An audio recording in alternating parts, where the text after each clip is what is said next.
네, 인사드리겠습니다. 안녕하세요. 투미부동산 김재경 소장님 모셨습니다. 안녕하십니까? 네, 반갑습니다. 부동산 주치 김재경 소장입니다. 네, 이번 주말에는 또 어떤 회자를 또 만드실 겁니까? 사실 오늘 가져온 주제는 이제 크게 두 가지인데 하나는 진짜 누구나 예상했었을 그 주제, 토지거래 허가구역 해제를 준비해 보았고요. 2월 달에 제일 큰 이슈였던 것 같아요. 네, 서울 사람들이 아닌 분들은 잘 체감 못하실 수도 있겠지만 서울은 완전 지금 불장 초입 느낌? 도는 데 되면 지금 돌고 있긴 해요. 그렇죠. 하지만 네. 지역들이 퍼져나가고 있는 게 지금 하루하루 느껴지고 있다라고 할 정도로 지금 심각한데, 이거 관련해서는 2부에서 보다 좀 자세하게 설명드릴까 하고요. 그리고 오늘 주제는 이제는 한번 이런 내용들도 다뤄볼 때가 된 것 같아서 네. 조금 조심스럽지만 정말 중요한 내용을 한번 가져와 보았습니다. 네. 바로 내국인 역차별 관련된 사항인데 이 관련된 부분들 여러분들한테도 좀 중요한 시사점이 될 것 같아서 네. 한번 들어보시면 좋을 것 같습니다. 제가 타이틀 이렇게 잡아보았습니다. 엉터리 부동산 규제. 내국인 예. 역차별부터 해결하자. 다주택자 이제 주택 간주 임대료 바뀐다.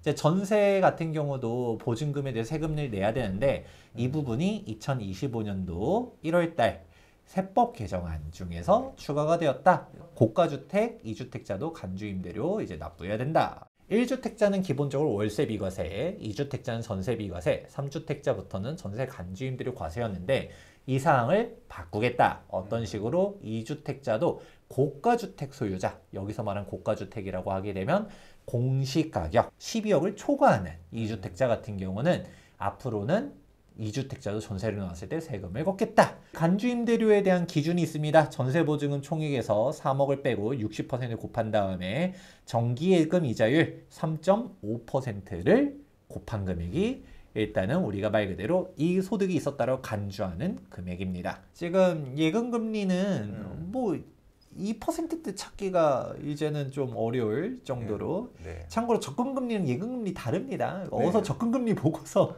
아직 2% 후반 3 이러면 안 돼요. 우리가 은행에 예금에 넣어놔도 3.5%를 못 받는데 아니 왜 3.5% 정기예금 이자율을 받는다라고 하느냐. 그 다음 포인트는 이중과세다. 이중과세지. 맞아. 예. 왜냐면 애초에 이 간주임대료라는 개념 자체가 원래 전세 보증금이라는 건 내 소득이 없잖아요. 네. 내가 전세 보증금 10억을 받았다 하더라도 만기가 되면 돌려주는 돈이지 네. 내가 이득을 취한 게 아니란 말이죠. 맞아요. 근데 그 보증금을 갖다가 은행에 넣어놨었으면 돈을 벌었지 않겠냐. 그렇죠. 혹은 그에 상응하는 어떤 활동들을 했을 거다라고 간주를 해서, 추정도 아닙니다. 추정이었었으면 우리가 반증하면 이게 부정할 수 있는데 그냥 간주기 때문에 그냥 그렇게 보는 거예요. 법에서 말하는 추정과 간주의 차이인데 아무튼 그렇게 보면서 세금을 걷는 건데, 근데 또 그 얘기 하더라고요. 아니 진짜 보증금 10억을 가지고서 투자를 돌렸어. 아니 은행에 진짜 넣어서 소득이 나왔어. 그럼 이자 소득세 낼 거 아니에요. 그렇죠. 15.4%. 더군다나 내가 뭐 연 2천만 원 초과해. 금융소득이 높으면 종합소득세를 합산돼서 내 세율에 따라서 30 몇 %든 더 많이 납부할 거 아니에요. 이중과세가 아니라 삼중과세네. 네. 그런데 이거를 네, 네. 보증금 가지고서 이렇게 세금을 떼가면 이건 네네. 이중과세 아니냐. 예. 말 그대로 내가 보증금 가지고서 부동산 투자를 했어. 그렇죠. 수익이 났어. 그러면 거기에 대해 양도소득세 또 낼 거잖아요. 주식 투자를 했어. 뭐 예를 들어 미국 주식 요즘 핫하니까 미국 주식 투자했으면 또 주식에 대한 세금 또 납부할 거잖아요. 네. 그러니까 진짜 뭔가 수익이 있었으면 세금 낼 텐데 왜 나오지도 않은, 그냥 단순히 미실현 이득 정도가 아니라 없는 소득을 가지고서 세금을 걷느냐. 네. 이거는 이중과세다 얘기를 하더라고요. 그래서 내가 납부하는 금액이 얼마야? 내가 보증금이 12억이다. 네. 내가 고가주택이라 하니까 12억이라고 하게 되면 월 160만 원 정도의 소득이 없지만 네. 있는 것으로 보고서 네. 동일하게 매월 160만 원씩 소득을 받는 사람과 동일한 세금을 걷겠다. 그리고 내가 전세 보증이 20억이면 월 300만 원씩 소득이 있는 것으로 간주를 하고서 그에 상응하는 임대소득을 걷겠다. 점점점점 전세를 덜 놓게 될 것이고, 그렇지. 그러면 이제 희소해진 전세 매물에 수요들이 쏠리면서 전세 가격이 또 올라가고, 그리고 월세화가 되면서 월세 내는 세상이 과연 좋을 것일까요? 라고 하면서 화두를 좀 던져 드렸었는데요. 생각보다 사람들이 단순히 이게 전세 폭등, 월세화 여기에 분노하는 게 아니라 이제 내국인 역차별 관련돼서 문제가 많다라고 달아주시는 댓글들이 되게 많았었어요. 그래서 그걸 보면서 부당한 사항 관련해서도 한번 짚어볼 필요가 있을 것 같다라고 해서 오늘 메인 주제로 가져온 것인데요. 내국인 역차별을 막아라가 주요 골조입니다. 결론부터 말씀드리자면 이 주택수를 묶는 이 세대 기준에 대한 부분을 이제 더 이상 예정처럼 가면 안 되고 깨야 된다라는 게 핵심 포인트인데 그 이유에 대해서도 말씀드리도록 하자면 네. 기본적으로 내국인과 외국인 간의 세법적인 차이는 없어요. 내국인, 외국인이라는 용어 자체가 없습니다. 네. 세법에는 거주자와 비거주자 단 두 가지밖에 없는데요. 네.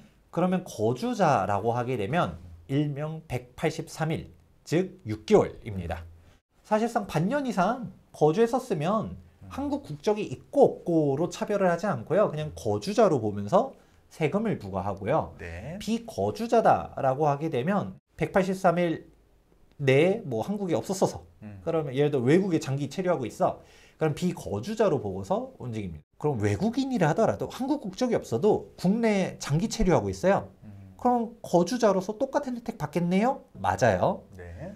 그리고 비거주자다라고 하게 되면 뭐 외국인이든 이제 한국인이든 그냥 외국에 오랫동안 있으면 비거주자로서 똑같이 취급한다라고 보는 건데, 근데 여기서 중요한 포인트는 비거주자한테 네. 야 너는 뭐 한국 국적 여부를 떠나서 한국에 살지도 않는데 뭐 한국 부동산에서 사 하면서 뭔가 장벽을 세우고 그런 게 있을까요?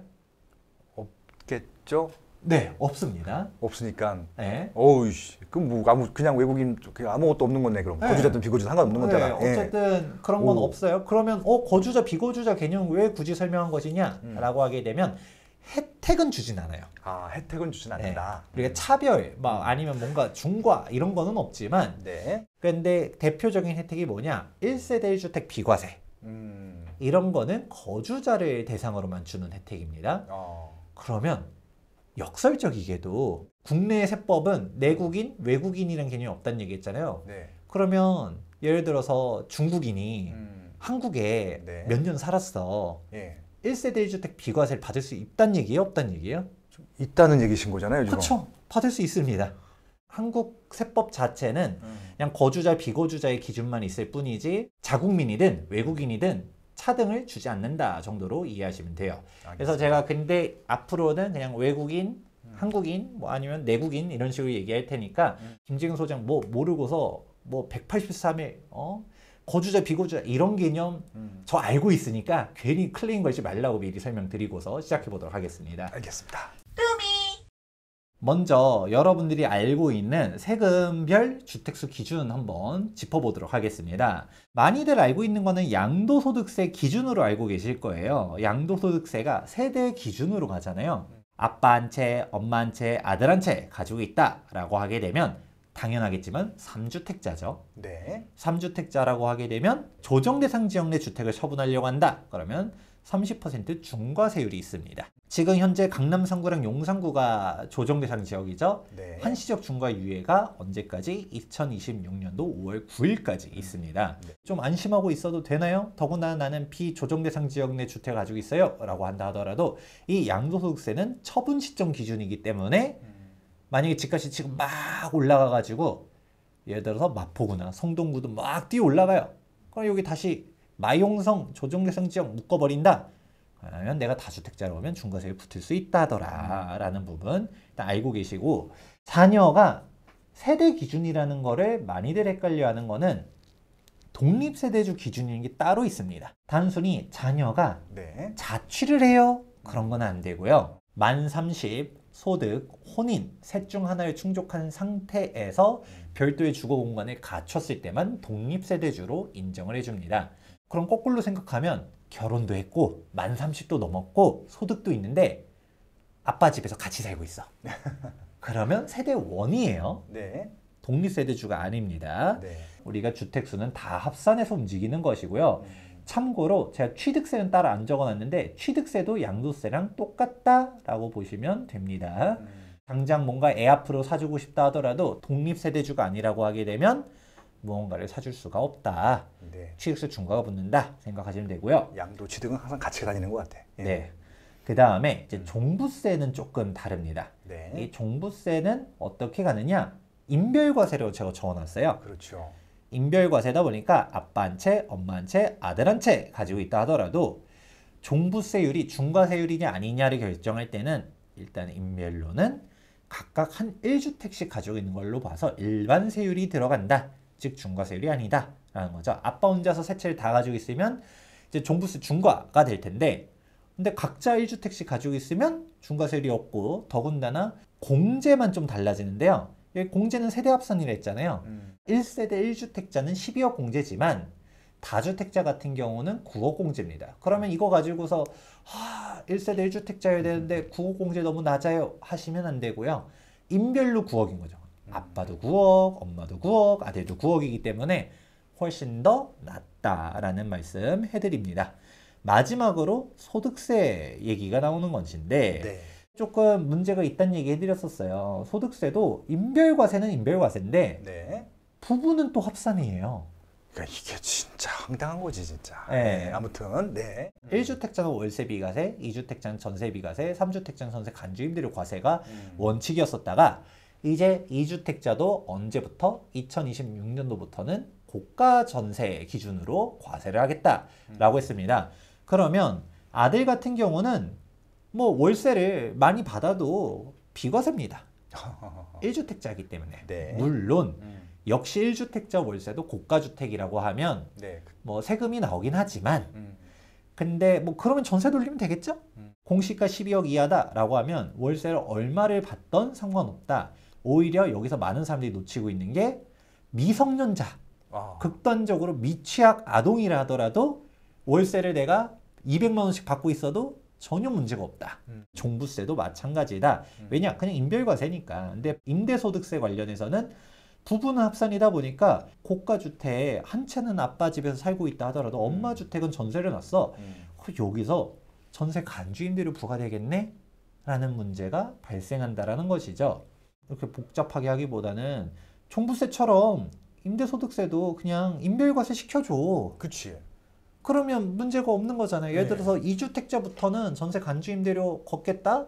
그래 걷어. 근데 인별로 한 채씩은 좀 인정해줘야 되는 거 아니야? 듣다 보면 사람들이 헷갈릴 거예요. 왜냐면 세금이 정말 헷갈릴 수밖에 없는 게 세목마다 달라서 그래요. 정말 화가 나. 네. 양도세 기준 다르고 종부세 기준 다르고 소득세 기준 다르고 이게 무슨 뭐 퍼즐 맞추기나 무슨 난수표도 아니고 이게 뭐 하는 짓인가 대국민 세금식 공부를 시키는 좀 이상한 기준들이 있는데 이전에 제가 이제 말도 안 되는 대법원 판결 얘기하면서 네.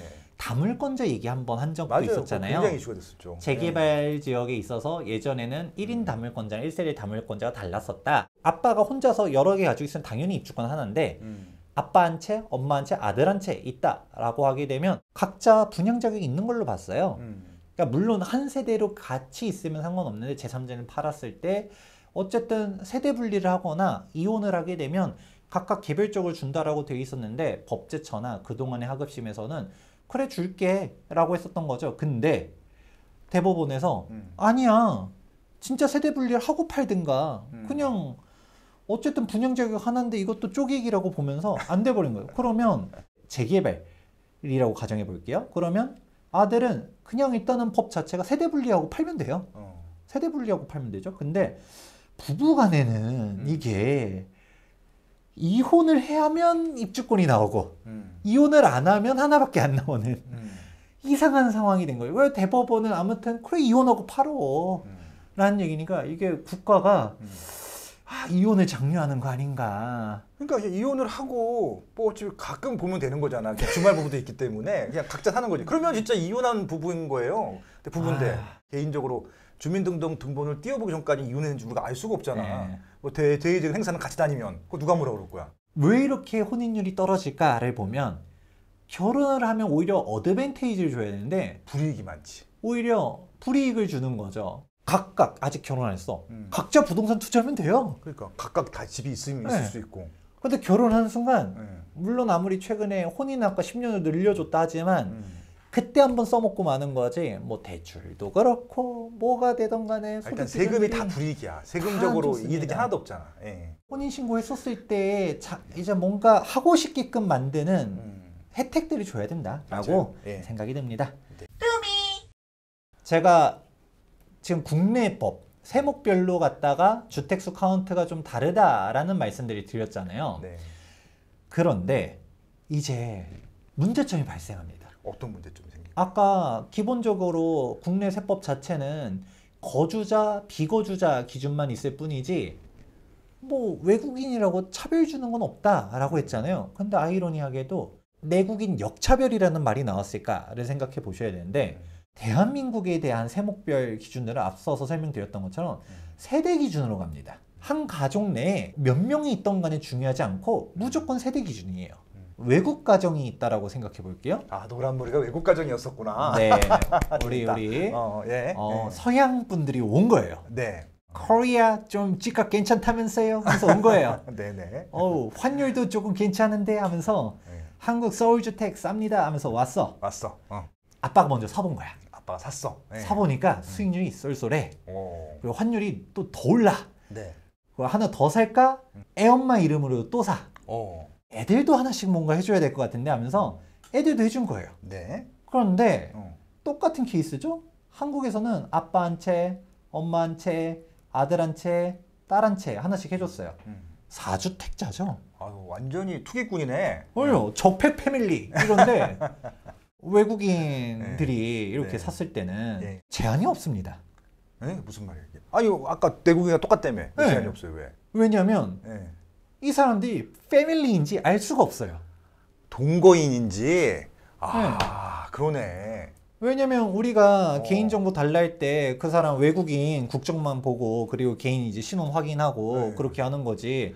우리 주택 살 때 야 가족관계 증명서 갖고 와 예. 이런 게 없잖아요. 미국엔 그런 것도 없고 가족관계 증명서를 영어로 뭐라고 해야 돼? 그러니까.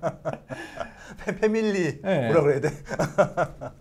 더군다나 미국 애들은 결혼하고서도 혼인신고도 안 하는 뭐 동거하면서 애 낳고 뭐 이런 것도 되게 많다면서요. 아니, 저 유럽은 거의 절반이 혼인신고를 안 한다고 하더라고요. 네. 예. 역차별 얘기가 이렇게 나오는 겁니다. 아니 한국 사람들은 세대 기준으로 묶어버리니까 다 걸리는데 네. 외국 사람들은 다 쓸어 담아도 되는군요. 그래서 하는 거죠. 이게 한국에 자꾸 이민을 가려고 하는 이유가 국적 네. 포기하고 그렇게 갔다 와서 이게 외국인처럼 쓰려고 그러는 거. 네. 그런 것도 있겠다 보니까. 자꾸 예. 한국 사람들 괴롭혀가지고 있는 사람들 좀 떠나게끔 하려고 음. 지금 그런 거 같은데 1세대는 1세대는 1세대인데 이게 1세대를 카운트할 수가 있느냐. 없네, 없네. 예. 사실상 불가능이죠. 그러면 이런 얘기하면 이게 제일 안 좋은 계정은 네. 이거죠. 외국 애들도 세대 기준 관련해서 뭐 갖고 와라 라고 하는데 일단은 이게 있는지 없는지도 모르지만 아까 얘기했죠. 있다 하더라도 혼인신고 안 해놓은 가정들이 있을 수도 있고 무엇보다 체크는 돼요. 만약에 갖고 왔어요. 서류 떼오라 해서 체크 떼왔는데 진짜인지 아닌지는 이거 확인이 돼요? 그렇죠. 못하지. 일단은 영어에서 장벽이 한번 있기 때문에 그냥 바로 스킵할 것 같은데. 아니 뭐 예를 들어 서류를 본인이 떼왔다라고 했어. 근데 위조를 한 거야. 네, 그렇죠. 위조하면 우리가 알 수도 그래서 없지. 뭐 그때마다 미국 대사관 전화해가지고 제임스 씨가 음. 뭐 여기 가족관계 증명서 갖고 왔는데 네. 이게 가족 맞나요? 이거 진위 여부 좀 체크해 주시죠. 이럴 수 있나요? 이게 안 애초에 되지, 안 되지. 불가능이기 때문에 이게 사실상 역차별 얘기가 이렇게 나오는 겁니다. 역차별이네, 맞네요. 네. 네. 개념적으로도 좀 해결을 하긴 해야 돼요. 우리가 이렇게 세대 기준으로 과세하는 건 문제라고 저는 예전부터 생각했거든요. 개인의 모든 것들을 다 고려하지 않은 거잖아요. 왜냐? 우리가 다주택자는 나쁜 놈이다라는 프레임을 씌워놓고 보니까 그냥 다 나쁜 놈이라고 보는 거지만 사실 아빠가 완전 투기꾼이래 가지고 본인 혼자만 A부터 뭐 D 뭐 이런 식으로 여러 차례 가지고 있을 수도 있겠지만 네네. 아까 얘기했던 것처럼 아빠 한 채, 엄마 한 채, 아들 한 채, 딸 한 채, 뭐 부부까지는 솔직히 좀 모른다 하더라도 자녀들은 계속 살 거 아니잖아요. 나중에 우리 애가 커가지고 시집장가 가려고 했었을 때 내 집 하나씩은 있어야지 뭐 전월세 살아야 되냐 그렇죠. 생각해가지고 부모된 마음으로서 집 하나 사줄 수도 있겠죠. 그렇죠. 그러면 이 자녀들은 언젠가 세대 분리할 거 아니에요. 그래서 독립할 수 있게끔 지원을 해주려고 내가 사준 건데 그냥 다주택자라고 해가지고 네. 그냥 규제를 똑같이 하는 거죠. 예를 들어 비율을 이렇게 바꿔볼게요. 예. 대한민국에 차가 너무 많아. 음. 차가 맨날 막히고 음. 그리고 불법 주정차도 너무 많아서 네. 안 되겠다. 차고지 증명제 정도로도 안 돼. 이걸 또 너무 과소비하는 것도 막아야 될 것 같기 때문에 1세대 1차량 제도를 유지해 본다고 한번 가정을 해볼게요. 네. 아빠, 엄마 출퇴근 각각 하는 건 일단 모르겠고 무조건 자동차는 한 대야. 아들, 딸도 다 성인이고 이제 아직은 결혼 안 해서 부모님 집에 같이 살아도 직장 생활하고 있는데 자동차는 무조건 한 대야. 아니 그래도 우리 가족 구성원들의 니즈가 있는데 하나씩 해도 문제 없는 거 아니에요? 라고 하면 어디서 국토도 조그만데 너네들이 어떻게 자동차를 하나씩 이거는 부자들이나 그렇게 가능합니다. 혼자서 주차 대수를 4대, 5대 썼다라고 하게 되면 네. 야 이거 좀 문제가 있다라고 보통 생각을 하잖아요. 네. 5인 가족이야. 그러면 뭐 그럴 수도 있지 않을까라는 생각이 언뜻 들죠. 네. 혼자서 5대다라고 하면 무슨 뭐 오늘은 어떤 차를 타볼까 하면서 키를 골라서 뭐 타고 뭐 이런 사람일 수도 있겠지만 그게 아니라 그냥 가족 구성원이 이렇게 다양한 대가족일 수도 있잖아요. 네. 그런데 이게 더 웃긴 거는 한국 세법 기준으로는 부모님 밑에 아들이 같이 살아도 결혼해도 세대 묶인다는 얘기 했잖아요. 네. 그럼 이제 대가족이야. 할아버지도 같이 살아. 부모님도 같이 살아. 형제들도 같이 살아. 진짜 옛날 시절에는 그렇게 뭐 많이들 살았다면서요. 네. 한 집에 뭐 10몇 명씩 살고 저 뭐 한 5명에서 8명은 기본인 것 같은데. 예. 뭐 당장 저희 할아버지 같은 경우도 8형제였다라고 하더라고요. 그런데 세대 기준으로 막아. 그러면 좀 이게 부당하지 않나요? 저는 그렇게 생각하거든요. 그러네요. 구시대적인 이런 세대 기준을 21세기에서도 이렇게 유지할 필요가 있을까? 라는 생각도 좀 해볼 필요가 있고 네. 무엇보다도 단순히 주거 트렌드 아니면 사회 인식의 변화를 떠나서도 아니 외국 사람들은 이거 컨트롤 안 되면서 왜 내국인들만 이렇게 괴롭히게 되느냐 라는 얘기가 주요 골자가 됩니다. 이런 상황을 인지하고 보시면 이제 기사들이 다시 보일 거예요. 외국인들이 국내 주택을 엄청나게 샀다. 네. 많이 어떻게 올해 들어서 많이 기사가 되었던 것 같아요. 네, 이것도 25년 1월 기사입니다. 그렇죠. 여기 세무사 신문인데 내국인 역차별 문제. 이거 역차별을 얘기하는 게 저만 그런 게 아니라 세무 전문가들도 네, 세무 전문가들도 역차별이라고 얘기하는 거죠. 외국인만 무방비로 집을 사게 해준다. 외국인들이 금싸라기 땅을 주워 담고 있다라는 불만들이 나오고 있죠. 외국인들은 국내 법규의 허점을 이용해 부동산 투기를 하고 있다. 라는 얘기들을 하고 있습니다. 저는 다주택자 규제를 일단 풀어야 된다라고 생각하는 사람이긴 합니다. 네. 바로 제가 맨 처음에 시작할 때 지금 토호제 풀리고서 서울 집값 장난 아닙니다. 네. 분위기가 진짜 예사롭지 않아요 라는 얘기 해드렸는데 그렇죠. 2025년 2월 17일 얼마 안 됐습니다. 이 기사인데 서울 집값 초양극화다.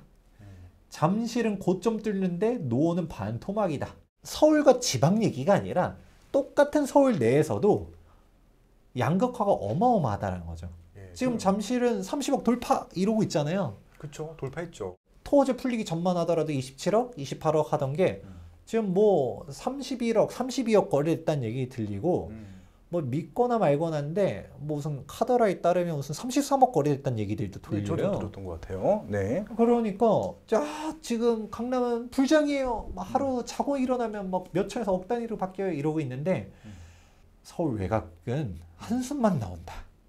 일단은 주택수를 늘리고 싶어도 늘릴 수가 없어요. 네. 1주택자라고 하면 금액대에 따라서 6억 이하는 1.1%, 9억 초과는 3.3, 여기서도 조정 대상 지역 내 다주택자다. 이거랑 2주택은 8.4, 3주택자는 12.4% 이렇게 내고요. 법인도 다 막았죠? 12.4%. 늘리고 싶어도 늘릴 수가 없고 그리고 이미 늘렸다 하더라도 그래? 다주택자야? 그럼 세금만이 내야지 라는 거죠. 그래서 많이 제가 얘기해서 외우셨을 겁니다. 최고 세율 45%인데 3주택자 중과 붙으면 30%, 그래서 75%죠. 여기서 7.5%, 즉 지방세 10% 붙게 되면 최고 세율 82.5%다. 내면 남는 게 없다라는 얘기. 그러면 이것을 우리가 직관적으로 알 수 있게 제가 계산을 해놨습니다. 오. 양도 차익이 똑같이 10억이라고 딱 볼게요. 다 10억, 10억, 10억. 근데 일반 세율이라고 하면 세금이 4억 2천이에요. 물론 이것도 아깝죠. 우리 10억 벌었는데 국가가 뭐 했다고 4억이나 뜯어가? 라고 하는데 그나마 이거는 중과가 아닙니다. 중과세율이 붙게 되면 7억 5천이에요. 여기서 1세대 1주택 비과세 요건을 충족했다. 우리가 비조정대상 지역에서 취득했다라고 하면 2년 보유, 조정대상 지역에서 취득했다 하면 2년 거주를 해야죠. 그렇게 하게 되면 바로 세금이 확 줍니다. 네. 1억 5천 미만으로 줄어버려요.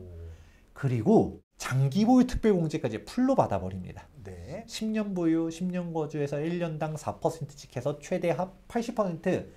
그러면 1,500만 원도 안 냅니다. 오. 아니 똑같은 양도 차익 10억인데 세금이 최대 7억 5천에서 1,500만 원으로 이렇게 왔다 갔다 하는 거죠. 와. 이게 결국은 모든 세금이 너 1주택자만 해 라는 거죠. 근데 이게 뭐다? 세대 기준이죠.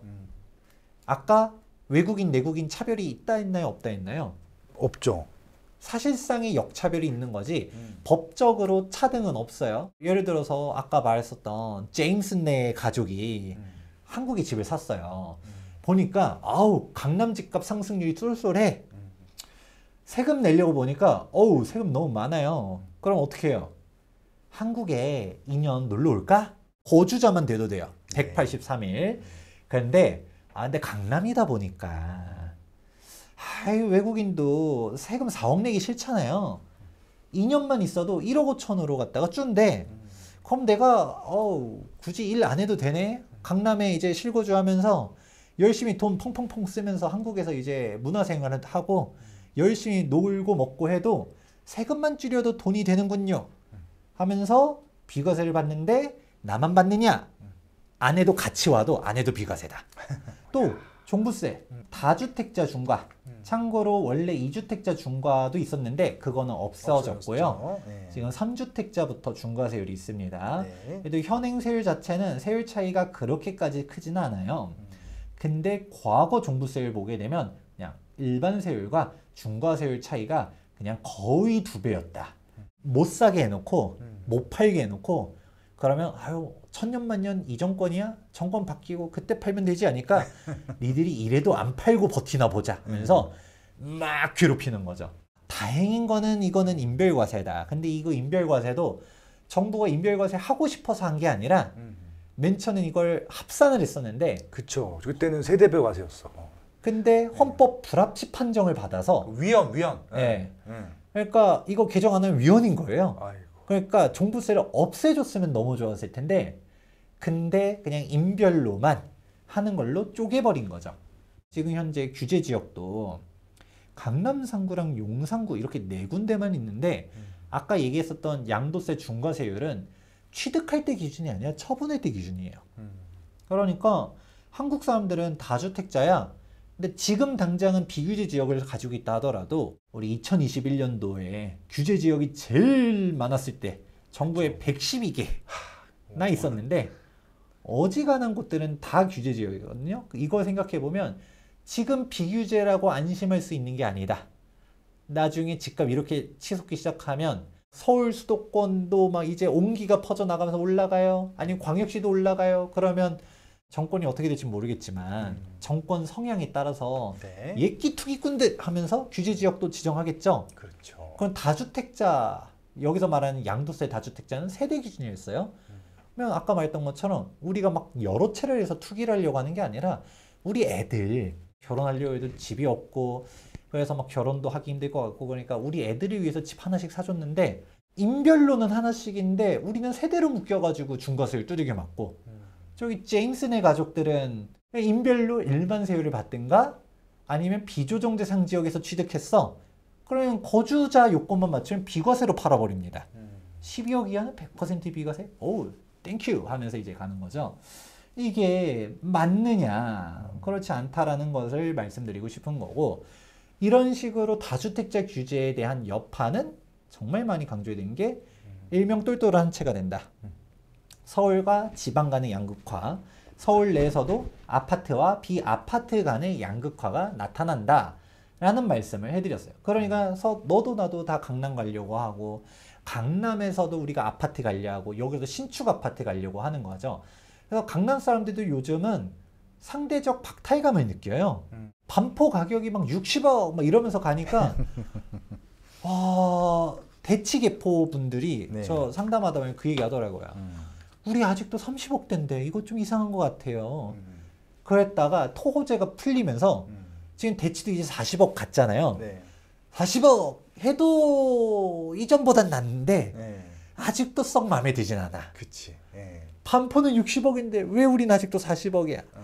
그것도 대치는 토호제 풀리면서 먼저 튀어서 그렇지 개포는 아직도 30억대 초중반입니다. 그렇죠. 뭐 지금 잠실이 우리가 역전한다고 지금 막 좋아하고 있잖아. 개포 주민 입장에서는 자존심에 스크래치가 하고 있어요.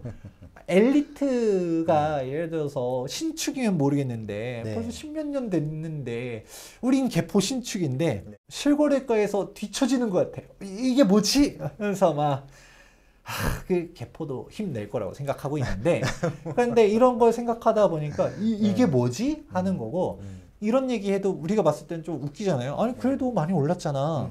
마포나 성동 지금 이제 뭐 21억, 22억, 뭐 23억 이렇게 가는 집들이 있고 이것도 대장들, 네. 아현이나 옥수나 이런 데가 그렇지. 그렇죠. 약간 조금 마포 성동구에서 다음 급지대 아직 전고점도 안 된 애들이 있어요. 그렇죠. 대부분. 네. 그래서 전고점이 20억이었는데 여전히 지금 매물 동호수에 따라서 17억 5천, 18억 5천 인 매물들도 있거든요. 노원구, 도봉구 이런 주민들은 살려주세요. 이러고 있는 거고 여기서도 서울에 빌라 들고 있는 사람은 전세 사기 터지고 뭐하고 하면서 완전 초토화 분위기다. 그러니까 주택수를 규제를 하기 때문에 똘똘한 한 채가 되는 거고 가격으로 얘기를 해야 되는데 지방이 여러 채 가지고 있어도 적폐. 강남에 한 채 가지고 있으면 실수요자. 최근에 뭐 제가 실명을 밝히긴 좀 그렇고 네. 유력 대선 주자분 중 한 분이 그 얘기를 하셨더라고요. 인터뷰를 하면서 나는 실수요 1주택자까지 규제를 할 생각이 없다 라고 얘기를 했어요. 저는 그 발언을 보면서 거꾸로 생각한 게 그러면 실수요가 아닌 1주택자는 규제할 수 있다는 건가? 혹은 다주택자는 여전히 괴롭히겠다는 건가? 로 해석이 돼버린 거예요. 주택수로 규제를 하다 보니까 똘똘한 채가 되는 건데 알 것 같은데 왜 이렇게 하는 걸까는 본인들이 똘똘한 채 가지고 있어서 그런 게 아닌가라는 합리적인 의심도 해보기도 합니다. 결국 세목별로 네. 양도세, 종부세, 소득세 뭔가 다 다르긴 하지만 좀 뭔가 하나씩 나사가 빠지게 이상하게 이제 규제들이 돼 있는 거죠. 세대를 기준으로 해서. 네. 그런데 이거를 이제는 깰 때가 됐다. 돌아와서 맨 처음에도 간주임대로 얘기했었잖아요. 전월세 공급은 누가 해주나요? 전월세 공급이요. 네. 적폐들이 하고 있죠. 적폐들이. 예. 그렇죠. 네. 임대인들이 전월세를 공급해 주려 할 때 무주택자가 공매도도 아니고 네네. 우리가 없는 집을 임대해 줄 수는 없잖아요. 네. 무주택자는 애초에 임대를 얻는, 즉 임차인으로 있는 거지 공급자가 아니에요. 네. 그러면 임대를 해줄 수 있으려면 집이 있는 사람이 해주는 거고 그렇죠. 1주택자가 전월세를 공급해줬다라고 하면 또 어딘가의 다른 집에 살고 있겠죠? 그럼 플러스 마이너스 제로입니다. 시장에 영향을 주지 않아요. 네. 그건 전월세를 공급해주는 사람은 다주택자라는 결론이 나옵니다. 그렇죠. 당연한 얘기예요. 어떻게 네. 보면. 근데 다주택자를 적폐시하고 악마화하고 없어져야 된다라고 하면서 계속 줄여요. 다주택자들이 그러면 힘들어 하면서 지방 팔고 서울에서 서울 외곽 팔고 빌라 팔고 오피스텔 팔고 그러니까 다 합쳐서 똘똘한 한 채 강남 가야지 강남 갈 돈은 안 돼 마용성 가야지 이런 식으로 갔다가 움직이고 있는 거예요. 그러니까 왜 지방은 이렇게 힘든데 왜 서울만 올라갑니까? 경기가 이렇게 안 좋은데 왜 서울 집값이 올라갑니까? 그냥 전국에 있는 자산들이 다 서울로 쏠리는 거잖아요. 서울 주택의 외지인 투자 비중이 역대 최고예요. 네. 그러니까 이게 지방을 떠나고 서울로 자산의 이동을 한다. 이렇게 간주 임대료까지 걷기 시작해. 그럼 이제 전세 놓는 사람들도 전세를 굳이 왜 해야 되지? 라는 생각까지 들겠죠? 무주택자 입장에서는 전세 가격 올라가, 월세 가격 올라가, 집값도 떨어져야 되나? 집값도 올라가. 삼중고죠. 삼중고. 제가 이 얘기하면 누군가가 또 이런 막 불편하신 분들이 또 댓글 달더라고요. 김재웅, 너는 하늘을 알고 둘을 모른다. 네. 다주택자의 집을 팔게 되면 그걸 누가 받겠냐? 왜 다주택자의 뭐 전세를 공급해 주니까 선이고 뭐 이런 식으로 생각하냐? 걔네들이 쥐고 있으니까 집값이 안 떨어지는 거고 걔네들이 던져야 된다. 다주택자 규제는 옳다라고 보시는 분들이 있어요. 그렇죠. 많죠. 네. 근데 똘똘하는 채 되고 내가 원하는 집값이 안 떨어진다라는 게 저는 문제라고 말씀드려도 일단 진짜 서민들이 원하는 주택 가격은 떨어질 수 있잖아요. 그렇죠. 예를 들어 진짜 빌라 가격 떨어지고 지방 가격 무너져요. 아니, 내가 지방에 연봉이 얼마 안 돼도 집값이 많이 무너졌어. 정부 덕분에 아이 신나 싸게 살 수 있네. 그건 사줘야 되는데 네. 또 막상 싸면 안 사죠. 안 사죠. 그리고 그분들이 살 것 같으면 못 샀지. 네. 떨어지면 살 것 같은데 네. 안 삽니다. 오히려 떨어지면 떨어진다고 안 사요. 더 떨어질 것 같아서. 지금 강남이 그렇게 비쌌는데도 이게 나랍니까 했지만 더 비싸져요. 더 비싸지고 있는데도 그러니까 오히려 막 조급해져서 강남 오늘이 제일 쌉니까? 하면서 강남으로 지금 다들 몰려가고 있거든요. 지금 그런 게 사람의 심리인 거죠. 그런데 여기서 이제 또 문제가 생깁니다. 주택 가격이 누군가는 팔게 되면 집값이 그럼 계속 안 사주면 계속 떨어지겠네요 라고 하자니 이 문제가 발생해요. 한국 사람들이 정확하게는 못 산다의 개념이 가깝습니다. 외국인들은 사면 되네? 가 되는 거죠. 그래서 이걸 인지하고 보게 되면 이제 역차별 문제 계속적으로 나타나고 있는데 지금 외국인들이 지금 계속적으로 부동산 거래들을 많이 하고 있다는 얘기는 예전부터도 많았었어요. 그렇죠. 역차별 논란이 하루 이틀 얘기 아닙니다. 근데 계속 냅두죠. 네. 자, 그러면 제가 이런 관점으로 한번 얘기해 볼게요. 저처럼 생각하시는 젊은이들이 되게 많을 거예요. 저는 사실 국민연금 탈퇴하고 싶어요. 못 받을 거라고 생각하고 있어요. 더 싫은 거는 건보료입니다. 건보료가 제일 아까운 것 같아. 저는 병원 갈 일도 거의 없어요. 근데 건보료 보다 보면 지금 엄청 퍼주면서 합 맞춰야 되거든요. 근데 외국인들 막 엄청나게 혜택 받는다, 적자 장난 아니라더라, 막 이런 얘기 나오잖아요. 적어도 이게 역차별 문제들은 막아야 된다는 얘기를 해드리는 게 대출 같은 경우도 한국 사람들은 집을 사고 싶어도 DSR이 너무 심각해가지고 뭘 살 수가 없잖아요. 그러니까 내가 사고 싶어도 너 소득이 안 되니까 못 사 라고 하면서 살 수 없게 하면서 수요를 억제하고 있는데 외국인들은 그냥 자기네 은행에서 받는 거야. 뭐 중국 공산은행 뭐 이런 데서 뭐 받아. 그래서 사. 거기 외국은 LTV 뭐 100%도 해준다면서요. 그럼 생각해보는 거죠. 아, 우리가 이자만 계산해보고 수익률 계산해보면 이거 남는 장사네. 더군다나 한국 세법은 아주 해피해가지고 거주자만 되면 비과세도 해준다고요? 해가지고 그냥 투자를 하는 거죠. 이런 거는 예를 들어 한국 부동산을 살 때는 외국 은행에서 대출 금지 조항을 만든다든가. 아무튼 외국인들은 대출 풀로 땡겨가지고 달러 유입이라고 볼 수 있나 이게? 아무튼 뭐 외국 은행에서 대출을 받아가지고 한국 부동산을 투자하는 거는 또 노터치입니다. 노터치. 그래서 이게 공정한가요? 저는 평등과 공정은 다르다라고 생각하는데 차별을 안 주는 것까지는 좋은데 그러면 역차별은 막아야 되지 않나. 기준이 이렇게 달라도 되냐. 김재경 너가 얘기했던 다주택자 규제는 오라 라고 얘기한다라고 하게 되면 오피스텔 수익률이 역대 최고래요. 왜 그런지는 여러분 다 아실 겁니다. 여기 나오죠? 전세 월세와. 대한민국 임대료가 이렇게 저렴했었던 이유는 전세라는 강력한 대항마가 있다 보니까 월세가 힘을 못 쓴 거예요. 근데 전세 사기 터지고 지금 전세 공급 안 되고 있고 아파트 공급량 2026년부터 줍니다라고 하지만 빌라 공급은 말도 안 해요. 박살난 지 오래니까. 진짜 서민들이 힘든 거죠. 우리가 다 아파트 살 수 있나요? 빌라도 분명 주거 사다리로서의 역할을 해줘야 되는데 빌라 전세는 다 전세 사기야 라는 인식을 갖고 있으면서 기피를 해. 수요자도 안 들어가려고 하고요. 그리고 이제 허그 분양 보증 비율도 건들고 해서 전세를 공급하고 싶어도 할 수가 없어. 다 월세화가 돼. 그러니까 월세가 높아지는 거죠. 월세 지수는 계속 높아집니다. 근데 이게 지금부터라는 거고, 월세 수익률이 왜 이렇게 높아졌나요? 매매 금액은 빠지는데 월세 가격은 높아져요. 당연히 수익률이 높아질 수밖에 없는데, 그럼 이제 수익률이 높아지니까 누군가는 이거 월세 수익 좀 받아볼까? 노년에 은퇴하고서 받아볼까? 하고 사자니 주택수로 두들겨 맞죠? 그렇죠. 그럼 못 사는 겁니다.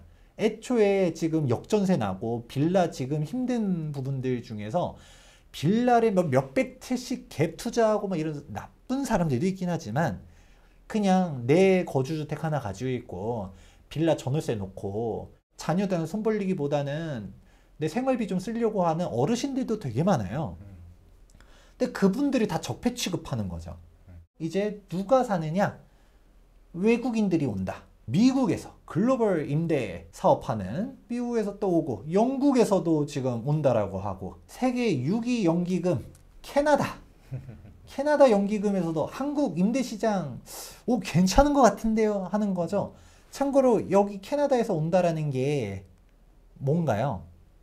오피스텔, 빌라 이런 겁니다. 왜냐? 아파트는 매매 금액 대비 수익률이 안 낮아요. 아직까지. 지금도 한 2% 정도밖에 안 됩니다. 지금 신촌 지역의 대학생들 월세를 100만 원씩 내야 된다는 얘기들 기사 나오고 있잖아요. 이게 답이 안 나오는 거죠. 그러니까 요즘 오죽하면 부모님이 서울에 거주한다는 것 자체가 빽이다라는 말까지 나오잖아요. 엄청난 혜택이죠. 특혜고. 예. 지방에서 서울로 열심히 공부해가지고 대학 좋은 데 갔어.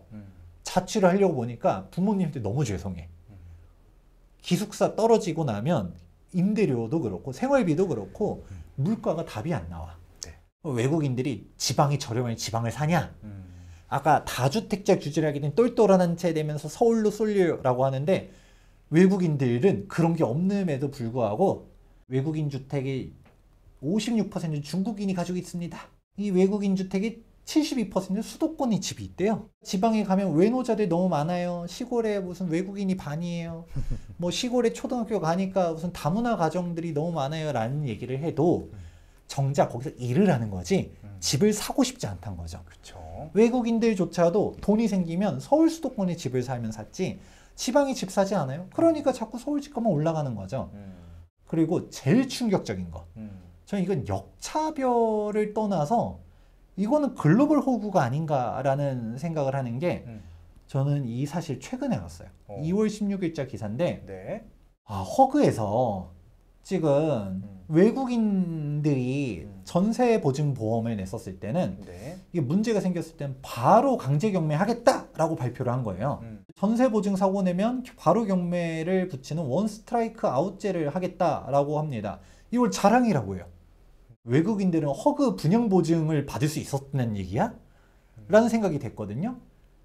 예를 들어 외국인들은 역전세 맞아서 중국으로 도망갔어요. 영국으로 도망갔어요. 네. 미국으로 도망갔어. 그러면 인터폴 수배해가지고 제 전세 사기 범이니까요.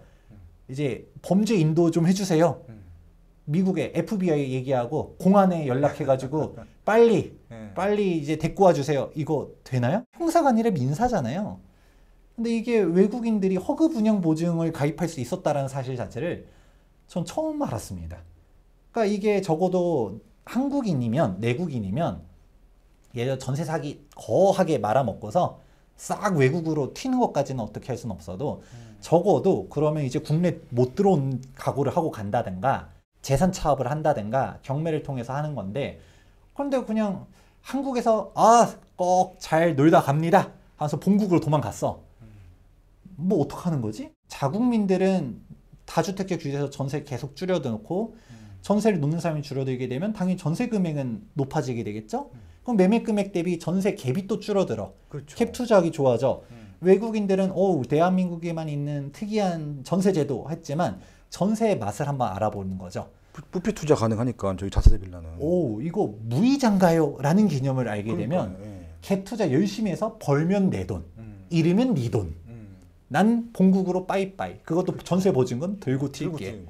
아니 외국인들은 전세자금 대출 아니면 전세보증보험 안 해줘야 되는 거 아닌가 하는데 이거 원스트라이크 아웃제를 자랑이라고 떠드는 건가?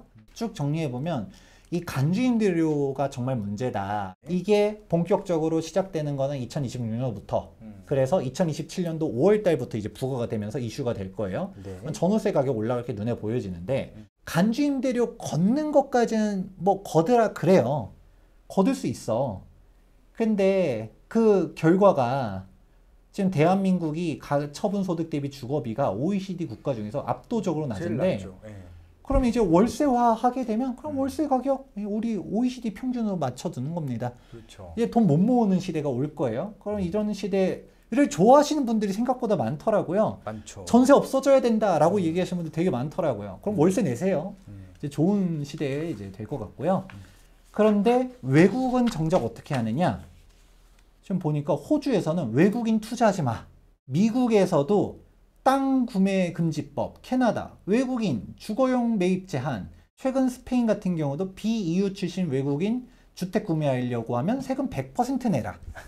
자본주의를 지지하고 시장 경제로 가야 된다라고 얘기하는 사람이지만 주택에 한해서는 의식주 중 하나잖아요. 이거는 외국 자본이 들어와서 좋을 게 없다라고 생각하는 사람이거든요. 우리나라도 막아야 되지 않을까라고 생각을 해요. 결국은 이게 모든 걸 다 틀어버리기 때문이에요. 우리 전 정권에서 뭔 얘기했었어요. 다주택자들 규제를 옳다라고 하면서 주택 공부 충분하다. 근데 집값이 이렇게 높은 거는 초과 수요 때문이다 라고 했잖아요.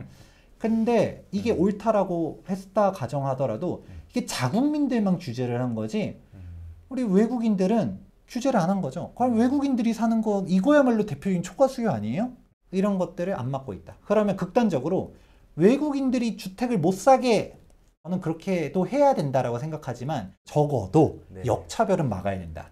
외국인 집 살 수 있어. 그러면 우리나라 사람들도 세대별로 보는 게 아니라 인별로 과세 때리는 식으로 바꿔주자 라고 저는 말씀드리고 싶습니다. 아유, 좋았습니다. 인별 과세를 해야 된다. 그냥 저는 다주택 규제를 없애면 될 것 같아요. 각각 세금하게 되면 아무 문제 없을 것 같고 그럼 세금 외국인을 차별하든지 간에 한국인을 차별하든지 상관없이 그냥 중과만 하지 않아도 대부분 문제가 해결될 것 같은데 그냥 다주택자를 하면 그냥 중과를 해야 된다는 이상한 신념에 잡힌 사람들 때문에 부동산 시장 좀 정책들이 좀 망가졌다고 생각을 합니다. 오늘도 어려운 주제를 아주 명쾌하고 재미있게 풀어주신 김대경 소장님께 다시 한번 감사를 드립니다. 고맙습니다.